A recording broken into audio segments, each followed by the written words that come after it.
Welcome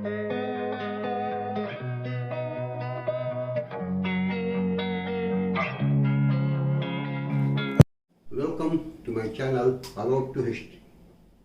आज के इस वीडियो में प्रथम विश्व युद्ध के जो दायित्व की बात है, जिस पर मैं पहले भी 2-3 वीडियो में चर्चा कर चुका हूँ, उसी पर हम चर्चा करेंगे। आज हम चर्चा करेंगे कि जर्मनी इस युद्ध के लिए कितना जिम्मेदार था।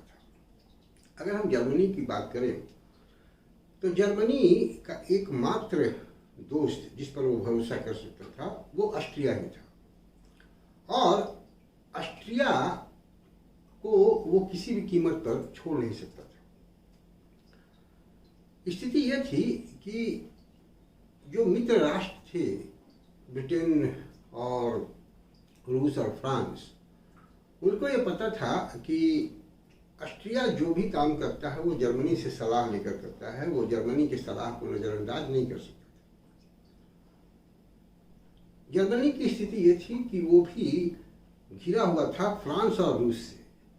ऐसी स्थिति में ऑस्ट्रिया ही एक ऐसा देश था जिस पर वो भरोसा कर सकता था और उसका साथ दे सकता था। ऐसा भी नहीं है कि जर्मनी ने प्रयास नहीं किया युद्ध को रोकने का। जब संकट की स्थिति आई, जो तूफानी दौर थी जुलाई की, उसमें भरसक उसने प्रयास किया कि ऑस्ट्रिया एक शांतिपूर्वक वातावरण बनाए और शांति वार्ता करे सर्बिया से, और जो समस्या है उसका समाधान वो कर ले।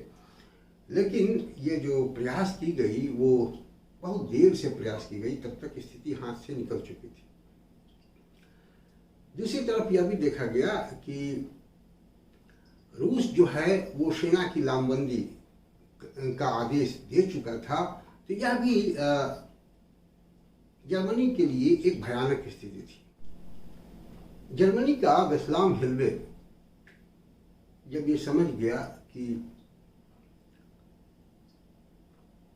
रूस सर्बिया का पक्ष लेगा और ब्रिटेन भी तटस्थ नहीं रहेगा और एक यूरोपीय युद्ध छिड़ने की संभावना है, तो वो भरसक प्रयास किया कि ऑस्ट्रिया को समझा ले और युद्ध को रोक ले। लेकिन ये प्रयास कारगर नहीं हुआ, या हम यूँ कहें कि देर से हुई ये प्रयास। भौगोलिक स्थिति उसकी ऐसी थी कि वो दो तरफ से रूस और फ्रांस से घिरा हुआ था, और उस समय किसी भी देश के द्वारा अगर सैनिक तैयारी या सैनिक लामबंदी की बात की जाती थी तो दूसरा देश यही समझता था कि यह एक युद्ध की घोषणा है। जर्मनी को यह भी पता था कि ब्रिटेन भी तटस्थ नहीं रहेगा, वो भी इस युद्ध में शामिल होगा, तो एक ये बड़ा युद्ध हो सकता है। जब रूस ने लामबंदी की बात की तो अपने आप को सुरक्षित रखने के लिए ये जरूरी था कि जर्मनी भी कोई ना कोई कार्रवाई करे, और इसलिए उसने फ्रांस और रूस को अल्टीमेटम दिया और उनसे जवाब तलब किया कि ये परिस्थितियां जो बन रही है उसका नतीजा क्या होगा।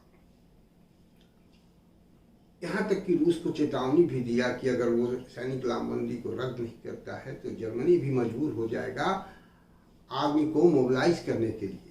लेकिन जब फ्रांस और रूस से कोई भी संतोषप्रद सेटिस्फैक्ट्री जवाब नहीं मिला तो जर्मनी मजबूर हो गया कि वह भी लामबंदी करे और इस युद्ध में कूदे।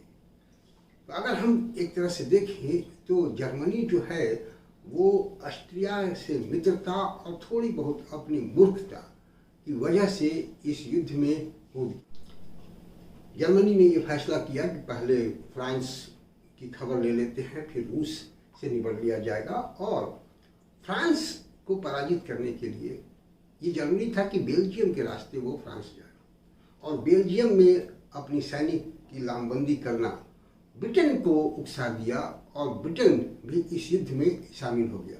तो इस तरह से अगर देखा जाए तो ये जो युद्ध हुआ उसमें जर्मनी जो है वह भी जिम्मेदार है, लेकिन जिस तरह से वर्साय की संधि के धारा 231 के अनुसार पूरी तरह से जर्मनी को इसके लिए जिम्मेदार माना गया, यह बात कहना सही नहीं है। जर्मनी के भी अपने दोष हैं, उसने भी जो युद्ध को रोकने का प्रयास किया, वो बहुत देर से किया। शायद वो पहले ये प्रयास करता या ऑस्ट्रिया को वो एक अल्टीमेटम देता कि अगर ऐसी कोई बात हुई तो वो साथ नहीं देगा, तो मे भी ऑस्ट्रिया जो है वो भी डर जाता और वो भी सर्बिया के साथ एक समझौता पूर्वक बातचीत करता। लेकिन चूंकि ऑस्ट्रिया को ये पता था कि किसी कुछ भी परिस्थिति हो जर्मनी उसका साथ देगा, तो वो भी एक लीडर की भांति हिम्मत से या एग्रेसिव होकर सर्बिया के साथ बात करना शुरू किया और सर्बिया पर हमला कर दिया। तो ये जर्मनी का दोष बनता है कि उसने एक अंधभक्त की तरह ऑस्ट्रिया का समर्थन दिया, उसको पहले से समझाया नहीं। समझाने की जो कोशिश की वह भी लेट से कोशिश की। तो हम कह सकते हैं कि जर्मनी की जो ये दोस्ती है, इस दोस्ती को निभाने का एक जो एग्रेशन है, इस वजह से जर्मनी भी इस युद्ध के लिए दोषी है।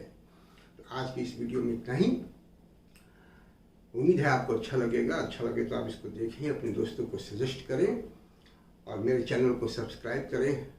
सी you again with a new video. Thank you.